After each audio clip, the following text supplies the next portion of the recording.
The Samurai Era That Never Really Ended. Part 1. The Birth of the Samurai. Japan in the 9th century was not yet the Japan we imagine today. No gleaming armor, no code of honor carved into legend. It was a country of mountains, rice fields and local warlords trying to survive the shifting power of the imperial court in Kyoto. The emperor's influence reached only so far as the roads that led from his palace. Beyond those roads, real control belonged to local families who owned land and commanded men. Out of these families emerged a new kind of figure, the professional warrior. At first, they were not noble heroes. They were enforcers. The great clans of Japan, like the Fujiwara and the Taira, needed people who could protect their estates and collect taxes. Those men on horseback, trained in archery and mounted combat, would later be called samurai, meaning those who serve. The word itself revealed their role, servants of the powerful.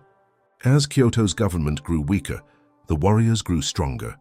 By the 11th century, these local guardians began fighting not only for their lords but for their own ambitions. They developed a culture of discipline, skill, and pride in service. To live by the bow and the sword was no longer shameful. It was a calling. From this transformation was born the early samurai class. Their lives were governed by ideals that would later be formalized as Bushidō, the way of the warrior. But Bushidō did not arrive overnight. It evolved from centuries of conflict, poetry, and philosophy. Early warriors valued loyalty and bravery, but they also wrote poetry, studied calligraphy, and practiced Zen Buddhism. A samurai was expected to be both fierce and calm, capable of killing, but also of restraint. To win without losing one's dignity was the highest form of victory. By the late 12th century, two great clans, the Taira and the Minamoto, fought for control of Japan. This was the Genpei War, a civil conflict that turned warriors into national heroes. The Minamoto leader, Minamoto no Yoritomo, emerged victorious and founded the Kamakura shogunate in 1192. It was the first true military government in Japanese history. The emperor remained in Kyoto, a figure of ceremony, while real power shifted to the samurai rulers. From that moment on, Japan entered the age of the warrior government. The samurai were no longer merely retainers. They were the ruling class. Land, loyalty, and lineage became the foundations of authority. A man's worth was measured not by birth in courtly circles, but by the sword at his side and the honor with which he wielded it. The Kamakura period also saw the arrival of Zen Buddhism from China. Its teachings of discipline, meditation, and acceptance of death resonated deeply with the samurai spirit. A warrior who feared death could never fight with clarity. Through Zen, the samurai learned to approach combat as a form of meditation, complete awareness in the present moment. This blending of physical and spiritual discipline became the essence of Bushidō. Even centuries later, Japanese culture would keep this balance between aggression and serenity, the bow before the duel, the calm before action. Under the Kamakura shoguns, Japan faced its greatest external threat, the Mongol Empire. Kublai Khan, grandson of Genghis, demanded that Japan submit. When the shogunate refused, two invasions followed. Thousands of Mongol ships crossed the sea, carrying soldiers, catapults, and Chinese conscripts. The samurai fought bravely along the coasts of Kyushu, but the Mongol forces were overwhelming. Then in both invasions, massive storms struck, typhoons that destroyed the fleets. The Japanese called these storms kamikaze, or divine winds. They believed the gods themselves had saved the islands. Those victories shaped Japan's identity for centuries. The samurai saw themselves as chosen defenders of the divine nation. The combination of faith, discipline, and loyalty hardened into a national character, a belief that endurance and duty were sacred virtues. The Kamakura shogunate eventually collapsed, and the Ashikaga clan took power in the 14th century. It was a time of elegance and civil war, when samurai lords built temples, even as they burned cities. Kyoto itself was destroyed and rebuilt several times. The sword and the brush coexisted. Warriors sponsored art, theater, and the famous rock gardens of Zen temples. To an outsider, this might look contradictory. To the samurai, it was balance. They could meditate at dawn and fight by noon. But unity did not last. Over the next 150 years, Japan descended into what historians call the Sengoku-e Jidai, the Warring States period. Dozens of regional lords or daimyo fought for supremacy. It was an age of betrayal, shifting alliances, and endless battle. Samurai became both soldiers and strategists. Fortresses rose across the landscape. An innovation in tactics and firearms changed the art of war. This chaos gave birth to legends, men like Oda Nobunaga, Toyotomi Hideyoshi, and Tokugawa Ieyasu, warlords whose ambitions would eventually reunify the nation. When Tokugawa Ieyasu finally triumphed at the Battle of Sekigahara in 1600, he established a new shogunate that would rule for over 250 years. The Tokugawa era brought peace, and with peace came transformation. A warrior class without war had to find a new purpose. During these centuries, the samurai became administrators, teachers and scholars. They wore swords, but most never drew them. Their role shifted from fighting to governing, maintaining order and moral discipline in society. Bushidō was refined into philosophy rather than battlefield law. Thinkers like Yamaga Soko and Daidoji Yuzen wrote treatises on ethics, arguing that a samurai's duty in peace was to serve as a moral example, disciplined, honest, and loyal to authority. This period also saw the codification of etiquette, dress, and speech. To bow correctly, to write poetry, to die with dignity, all became parts of the same ideal. The samurai spirit now governed the mind more than the sword. Part 2. The Decline and Transformation. By the mid-1600s, Japan was at peace. The long centuries of warfare had ended, and under the Tokugawa shoguns, the country entered a period of stability unlike anything in its history. The capital moved to Edo, modern Tokyo, and from there the shogunate ruled with careful control. The roads were safe, trade flourished, and towns grew. But peace for the samurai was a double-edged sword. For generations they had lived by battle. Now there were no battles left to fight. At first the samurai were still essential. They served as local governors, tax collectors, teachers, and judges. Their stipends were paid by the lords they served, usually in rice, the currency of the age. But as decades passed, their economic position weakened. Inflation rose and stipends stayed the same. Many samurai families fell into quiet poverty, too proud to work as merchants or farmers. Some sold their swords. Others opened schools, teaching writing and Confucian philosophy. The sword that once ruled Japan slowly became a symbol, not a weapon. In a peaceful world, Bushidō changed meaning. It was no longer about courage on the battlefield, but courage in daily life. To serve loyally, to remain honest, to accept one's duty without complaint. These became the marks of a true warrior. A man's sword might rust, but his reputation could not. Honor was everything. To be dismissed from service, to be shamed in public, or to betray one's word, was considered a fate worse than death. And in those rare moments when a samurai did fall short, the ancient ritual of seppuku remained, a solemn suicide performed to restore dignity. It was not done in despair, but in control, an act of responsibility. Even in peace, death remained close, reminding all that virtue demanded sacrifice. Nothing captures this era's paradox better than the story of the 47 Ronin.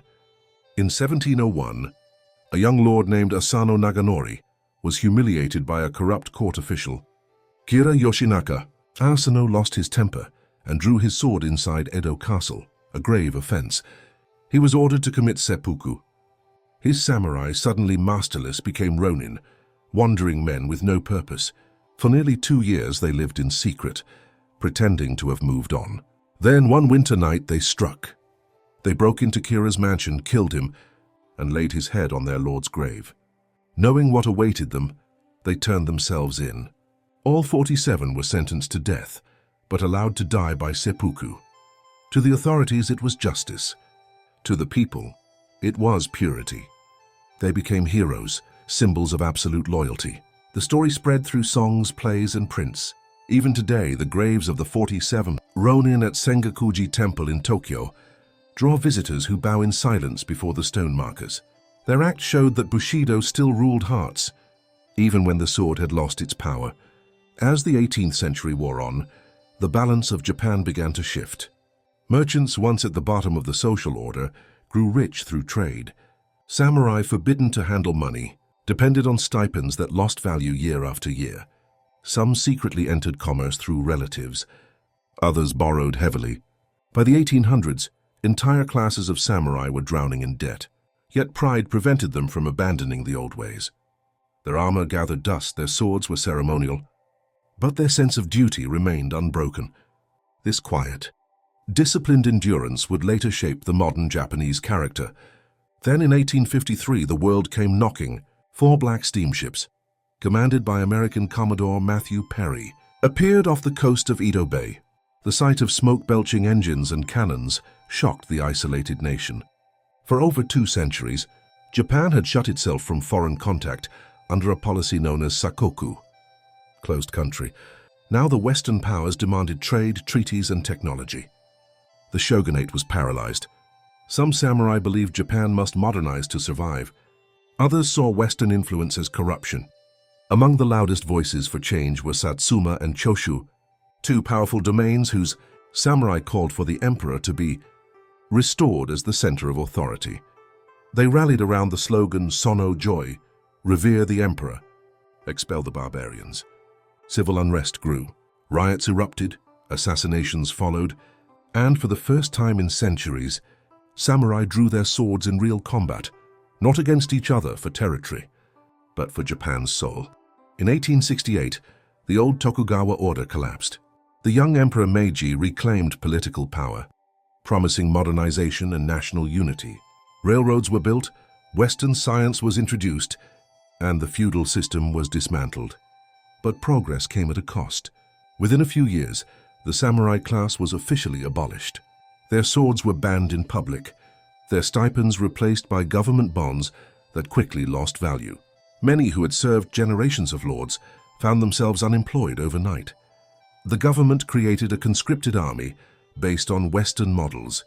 Rifles instead of katanas, uniforms instead of armor.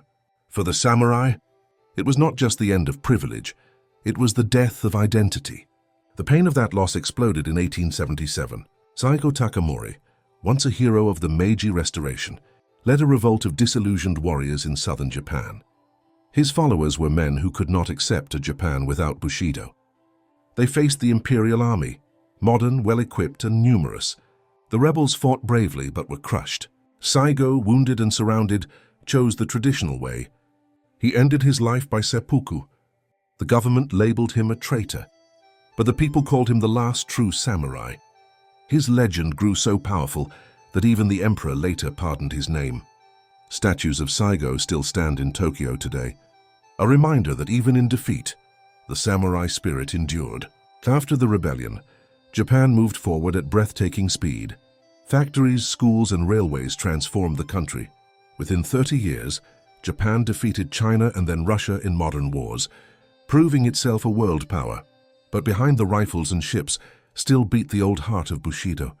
Soldiers carried themselves with the same stoic discipline once expected of samurai. Teachers and workers spoke of loyalty, duty, and shame in failure. Values rooted deep in the warrior past. The sword had given way to steel and steam, but the code that guided it had simply found new expression. Part 3. The Empire's Shadow in the Modern Transformation. The end of the 19th century marked the beginning of something Japan had never experienced before. An empire that looked outward. In the span of just a few decades, Japan went from a feudal nation of swordsmen and rice fields to a modern power with steel ships, telegraphs, and national ambition. But modernization didn't erase Bushidō, it weaponized it. The Meiji leaders understood that loyalty and obedience, the virtues that had once bound samurai to their lords, could now bind citizens to the state. They transformed Bushidō from a warrior's private code into a public ideology. Schools taught moral lessons drawn from samurai ethics. Children memorized phrases about sacrifice and duty. The emperor became the new master, the spiritual center of the nation. Japan's victory in the First Sino-Japanese War 1894-1895 and the Russo-Japanese War 1904-1905 confirmed its rise. Foreign observers were stunned by the discipline and courage of Japanese troops. But to the soldiers themselves, it was nothing new. They were simply following the path of their ancestors. They fought not as individuals, but as instruments of loyalty. The sword had become a rifle, the battlefield modern, yet the soul behind it remained ancient. As Japan grew stronger, Bushido was revived and rewritten by scholars and military thinkers. One of the most influential was Nitobe Inazo, whose 1899 book Bushidō, The Soul of Japan, introduced the concept to Western audiences. Nitobe described Bushido as a moral philosophy, comparable to chivalry in Europe, a blend of loyalty, honesty, courage, and self-control. But while Nitobe's version was poetic and idealized, within Japan the philosophy took a harsher form. During the early 20th century, the military embraced Bushido as a tool for discipline and propaganda. Officers quoted samurai texts in training. Soldiers were told that to die for the emperor was the highest honor. This wasn't just ideology, it was emotional conditioning. It linked modern nationalism to medieval virtue. And in doing so, it gave Japan a moral engine for expansion. By the 1930s, Japan's empire stretched across Asia. In Manchuria, China, and the Pacific, its armies advanced with precision and loyalty. But the same virtues that once preserved honor now fueled conquest. Bushido had been simplified. Obedience replaced reflection. Where the ancient code had valued compassion as much as courage, the new version demanded total submission to the emperor and absolute disregard for personal life. The world soon saw the result. In the Second World War, Japanese soldiers charged against machine guns rather than surrender. Pilots volunteered for kamikaze missions, suicide attacks on enemy ships. The word itself, kamikaze, came from the divine winds that had once saved Japan from the Mongols. The myth of divine protection had returned, now fused with modern militarism. It is easy to see this as fanaticism, but to understand it, one must remember what had been taught for generations. That honor was heavier than life, and that duty, once accepted, could not be refused. Bushido had become the language of obedience and sacrifice, a noble philosophy distorted by empire. In August 1945, Japan faced destruction. Cities lay in ruins. Hiroshima and Nagasaki had been erased by atomic bombs. The emperor, once believed to be divine, spoke to the nation by radio. His first time ever addressing his people directly. He told them the war must end. For many, the words were shattering. How could the living God surrender? The silence that followed was not just defeat. It was the death of an entire moral universe. When the war ended, the occupation authorities under the United States sought to rebuild Japan from the ground up. They rewrote its constitution, abolished the military, and banned the symbols of the old order. But you cannot erase 1,000 years of culture in a few signatures. Bushido survived quietly, not as politics but as behavior. The discipline, humility, and perseverance that once defined warriors now defined workers. In the 1950s and 60s, Japan rebuilt at astonishing speed. Factories rose from the ashes, cities pulsed with neon, and the economy surged. The same qualities that had once shaped samurai, self-control, loyalty, and tireless commitment, became the foundation of the new industrial era. Company loyalty replaced feudal loyalty. A lifetime of service to one's employer became a badge of honor. Corporate uniforms became the new armor. And the office replaced the castle. The phrase kaisha no tameni, for the sake of the company, echoed the same spirit as for the sake of the Lord. Workers arrived early, left late, and avoided confrontation. To cause trouble, even unintentionally, brought shame. When economic crises struck in later decades, some executives even took responsibility through suicide. Modern echoes of seppuku, performed not with a blade but with guilt and duty. The outside world saw Japan's discipline and efficiency as miraculous. To those who lived it, it was simply the continuation of an old rhythm, the order of Bushido beating beneath modern life. While Japan raced toward modernity, its traditions did not vanish, they deepened. Martial arts such as kendo, judo, and aikido transformed from combat techniques into paths of self-mastery. Practitioners bowed before and after every match, not to their opponent, but to the discipline itself.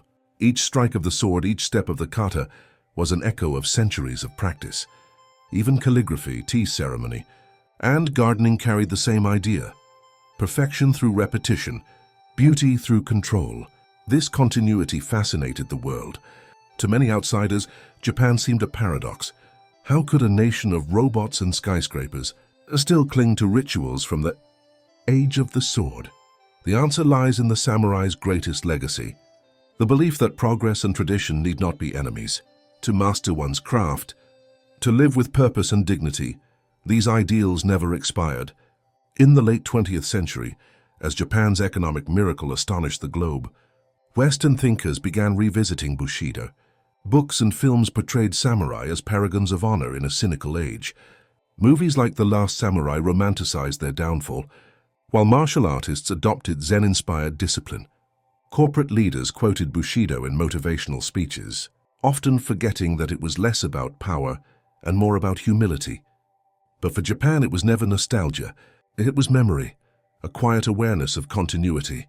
A samurai of the 13th century might not understand computers or bullet trains, but he would recognize the respect shown in a bow, the perfection in a craftsman's work, and the calm perseverance in the face of hardship. The tools had changed. The values had not. Part 4. Legacy and the Living Spirit. When Japan re-entered the world stage after the war, it carried scars deeper than ruins.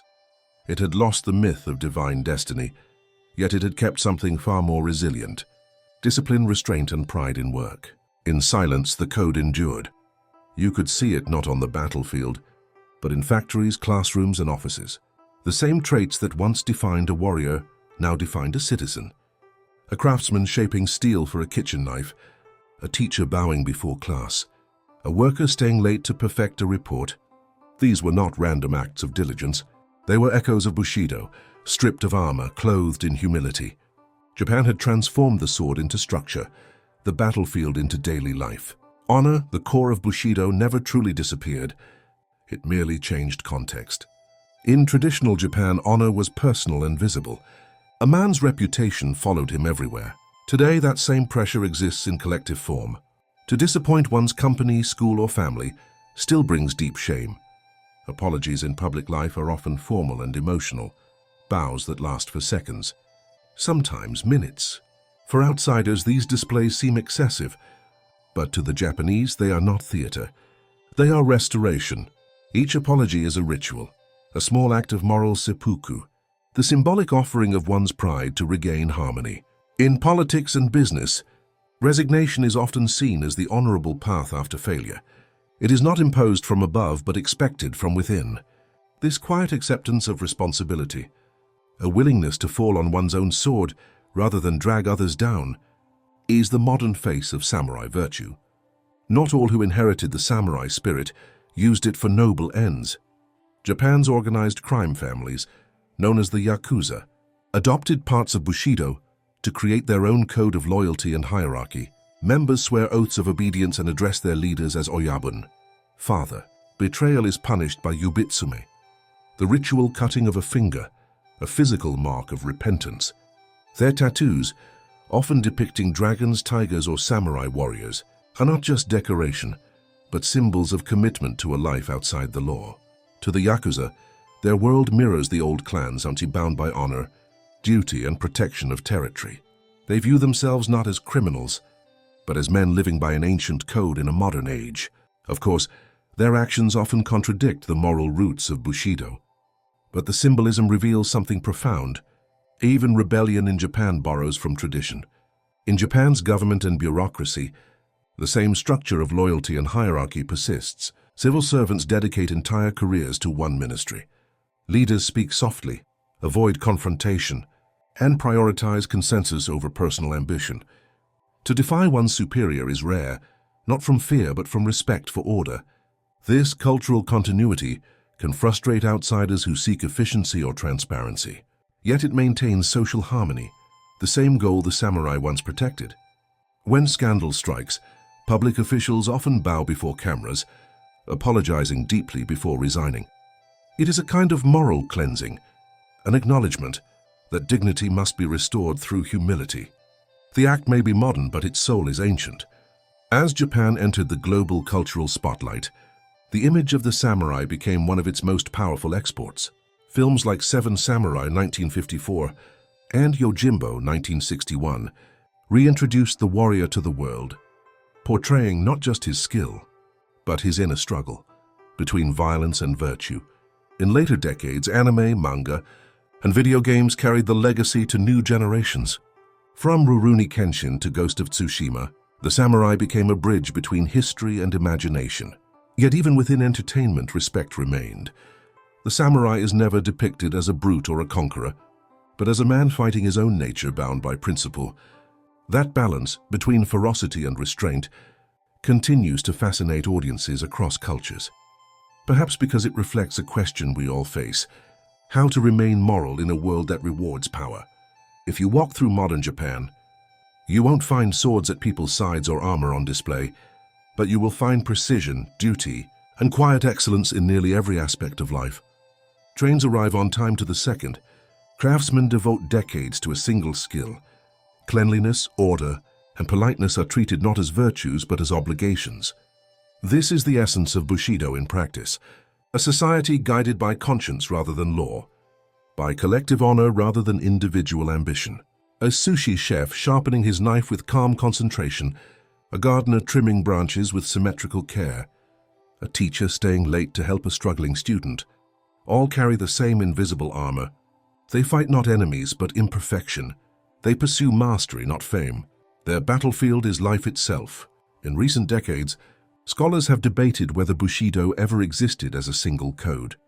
Some argue it was a myth created later to unify the samurai image. Others see it as a living, evolving ethic. In truth, Bushidō was never written in stone. It was a conversation across centuries. Its power lies not in rules but in ideals: justice, courage, compassion, respect, sincerity, honor, and self-control. These 7 virtues, often cited as the pillars of Bushidō, continue to influence Japanese ethics, business, and even sports. A kendo master bows before each bout. A sumo wrestler purifies the ring with salt before a match. A CEO apologizes for a product defect as if it were a personal failure. Each act reflects the same moral structure. A person's worth is measured not by success, but by how honorably they bear responsibility. Today, Bushidō inspires not only Japanese culture, but global audiences. Leadership books, martial arts schools, and even Western military academies study its principles of integrity and discipline. In an age where convenience often replaces commitment, the samurai ideal offers something rare: the belief that character still matters. Bushidō teaches restraint in victory, dignity in defeat, and the understanding that true power lies in self-mastery. It is not about violence, but about awareness, to live every action deliberately, with purpose and respect. That lesson is as relevant to a modern engineer as it was to a 13th century swordsman. Part 5, Reflection and the Endless Legacy. Night falls over Tokyo. Neon light shimmers on the rain-soaked streets. Crowds move quietly, orderly, each person aware of their place in the current. A collective rhythm that seems effortless, but is built on centuries of discipline. In a city of millions, there is noise but little chaos. Even now, the unseen hand of the samurai guides the motion. Every bow, every quiet apology, every act of responsibility. These are fragments of a forgotten armor. The swords have long been sheathed, the castles replaced by steel towers, yet the principles remain. The samurai were never just soldiers, they were a structure for life, and that structure never fell. In Japan today, very few people consciously think about Bushidō, yet its traces shape behavior everywhere. Parents teach their children to endure hardship without complaint. Gammon, the patience to persevere. Workers take pride in flawless craftsmanship. Kodawari, the pursuit of perfection for its own sake. Students clean their classrooms not as punishment, but as duty. Each of these habits descends directly from the samurai's respect for order, humility, and purpose. In the face of disaster, earthquakes, tsunamis, economic crises, the nation responds not with panic but with calm endurance. Lines remain orderly, voices stay soft, and communities rebuild with quiet strength. This discipline is not born from fear or control. It is a shared instinct. It is Bushidō. In collective form, the understanding that dignity is stronger than despair. The ancient samurai lived and died by loyalty to their lord. Modern Japanese, though free and independent, still feel bound by loyalty to group and nation. That connection is both strength and burden. It creates unity, but it also demands conformity. To stand apart is difficult. To fail, shameful. Yet even this has roots in the warrior ethos, the belief that self must serve something greater. In this sense, Bushido remains Japan's invisible architecture. It shapes how people communicate, how they work, how they endure. The country's politeness is not weakness, it is discipline. The silence after a mistake is not emptiness, it is reflection. These gestures are descendants of the same code that once governed men in armor. Outside Japan, the samurai have become myth, symbols of precision, loyalty, and quiet strength. Hollywood turned them into warriors of honor. Philosophers turned them into models of ethics. But the real legacy of the samurai is simpler and deeper. It is the conviction that the measure of a person lies in their conduct, not their status. That mastery is not about defeating others, but about mastering oneself. In a time when speed and comfort dominate, Bushido reminds us of something essential. That value is found in discipline, respect, and patience, the things that cannot be rushed. It teaches that freedom without virtue leads to chaos, and that progress without character is hollow. Look closely, and you will see how the samurai spirit endures not in museums, but in motion. In the calm face of a train conductor, apologizing for a 20-second delay. In the bow of an athlete after victory. In the craftsman who refuses to sell a flawed product, no matter the profit. These moments seem small, yet they carry a moral weight larger than history books. The sword has become the pen, the code of battle, a code of conduct. But the lesson remains: honor above gain, duty above comfort, mastery above ease. This is why the samurai era has never truly ended. It has simply dissolved into the rhythm of everyday life. At its heart, Bushido was always about balance. Courage tempered by compassion, loyalty guided by justice, discipline softened by humility. When these virtues align, a society endures. When they fail, even empires crumble. Japan's endurance, through isolation, war, defeat, and rebirth, is the story of these virtues surviving time itself. The samurai did not vanish. They transformed. They became teachers, poets, workers, engineers, people who serve with quiet integrity. Their code left the battlefield and entered the human conscience. As dawn breaks again over Japan, mist rises from the temples just as it did 1,000 years ago. A bell tolls, its echo fading across a landscape where past and present coexist.